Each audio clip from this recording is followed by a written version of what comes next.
Hello mga ka-special! Welcome again sa another vlog ng The Superficial Family.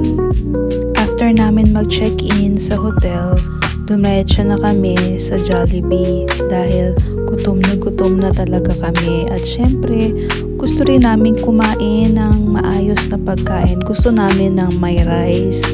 At syempre, ang favorite nating Chicken Joy. Alam niyo naman tayo mga Pilipino, rice is life talaga. Hindi pwedeng walang rice. Ang Chicken Joy ni Iyana is original. Samantalang kami, ang in-order namin ay spicy chicken.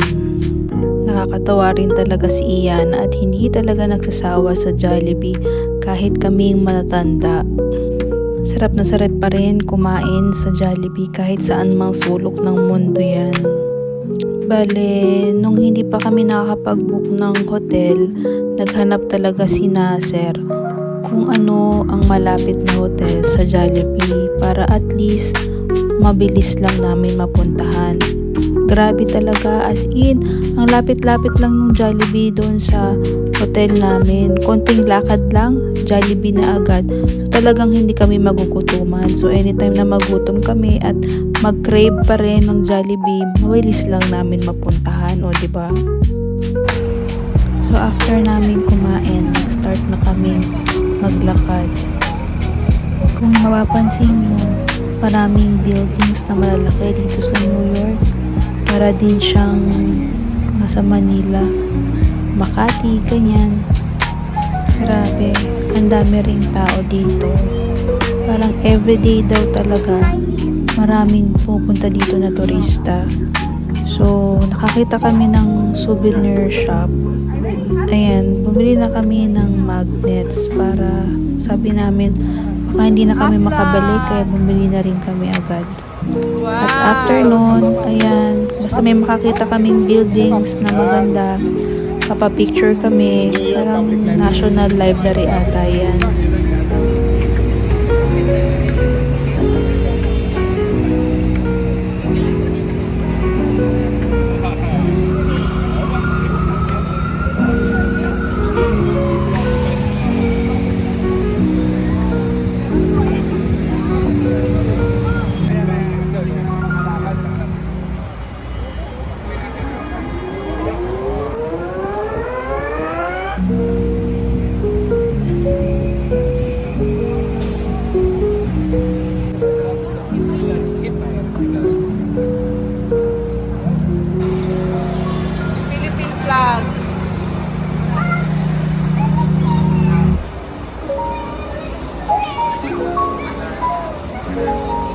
Wow, Philippines!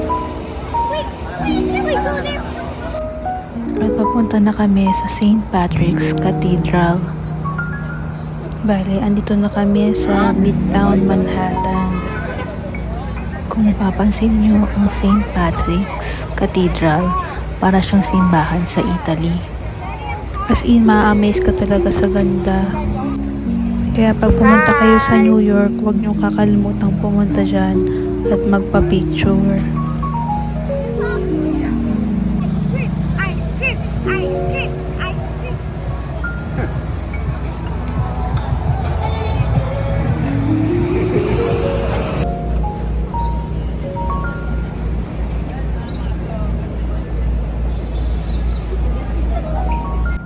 At ito ang loob ng cathedral. O diba ang ganda? So nandito na kami banda sa may Rockefeller Center. So makikita nyo dyan maraming flag ng rainbow flag. Hindi ko alam kung anong meron dyan sa New York. Bakit may rainbow flag? Parang sineselebrate ata nila about sa LGBT.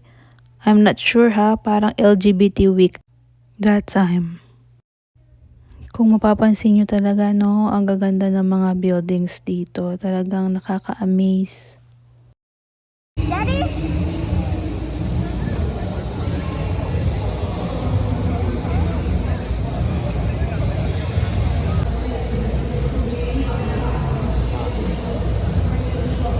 We're here at Rockefeller Center, New York After namin sa Rockefeller, ayan, dumaan kami sa Radio City.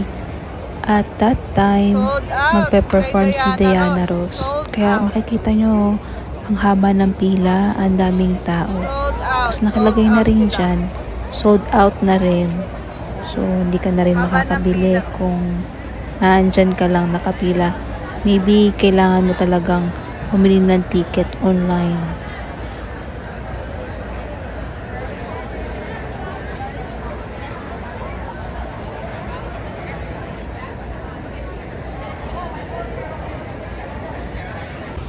At dahil napagod na kami at sumakit na yung paa namin, nag-decide na kami munang umupo at mag-relax muna. Kapag pala namasyal ka dito sa New York, kailangan malakas pa ang tuhod mo kasi panay lakad ka dito. Hindi lang 2 blocks, 3 blocks, 4 blocks ang lalakaran mo. More than 10 blocks po ang inyong lalakarin. Dito kasi usong-uso yung blocks, hindi uso yung kanto. Sa may kanto, sa unang kanto, hindi po. Blocks ang tawag nila dito. That's not the ice cream yan, on the other side. The white one. There. There, at the back of that one, you can have the white there. That's ice cream.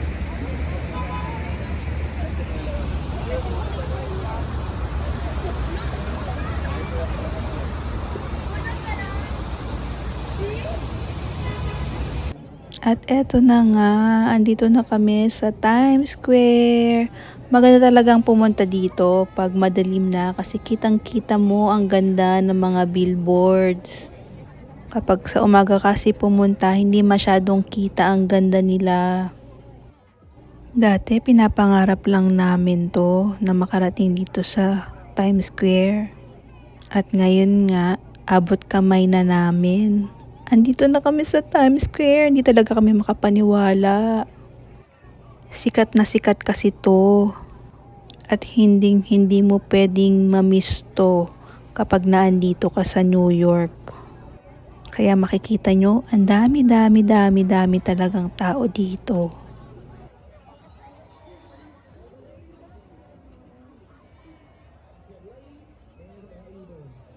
Alam niyo ba, nabudol din kami dito sa Times Square.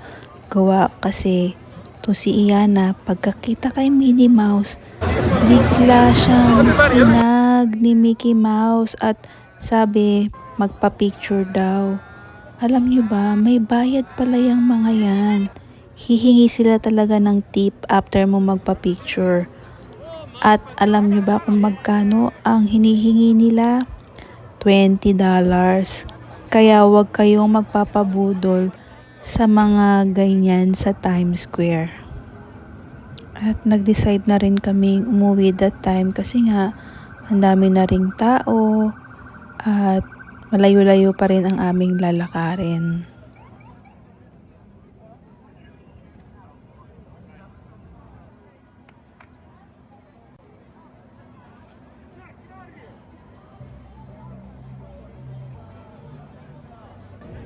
At that time, biglang lumaki ang mata ni Nasir John. Alam nyo na kung ano yung nakita. Huling-huli ka ha. Konti lang ang ganyan dito sa Times Square pero mas marami pa rin doon sa Las Vegas. Maraming salamat po sa panonood. See you next time.